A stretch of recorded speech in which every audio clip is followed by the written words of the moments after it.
මේ අධ්‍යාපනයට මම දිගින් දිගටම ප්‍රකාශ කරේ අපේ පක්ෂයේ මතය හැටියට මේ අධ්‍යාපනයේ ප්‍රතිසංස්කරණයක් කරනවා නම් ඒක ඊටාම සංවේදී කාරණයක්. ඒ සඳහා ඓතිහාසිකව අපි කරපු ක්‍රමවේදයක් තිබුණා.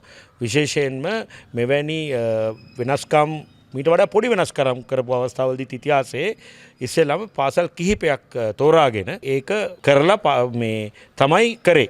ඉස්සර දැන් මේක ඔක්කොම එක සැරේට හදිසියෙ කරන්නේ අධ්‍යාපනය ගැන තියෙන අනවබෝධය ඒ වගේම ඒ අසංවේදීභාවය අපේ සංස්කෘතිය සම්බන්ධයෙන් ඔවුන්ට ඇති අවම හැඟීම ප්‍රකාශ වෙන ආකාරයට. ඉතින් මේ ඔය පොත නෙමෙයි ඇත්තටම දැන් අපි පොත් සියල්ලම පරීක්ෂා කරමින් යනවා.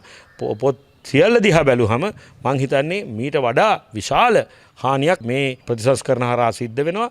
ඒ ප්‍රතිසංස්කරණ වල අරමුණම මං හිතන්නේ ඊටාම වංක අරමුණක් තියෙන්නේ අපේ රට මේ සભ્યත්වයෙන් ගලවලා අපේ විශ්වාසයන්ගෙන් ගලවලා රට ඉදිරියට යන්න පුළුවන් ඒ තිබුණු එකම මාර්ගයත් අවහිර කරන්න තමයි හදන්නේ.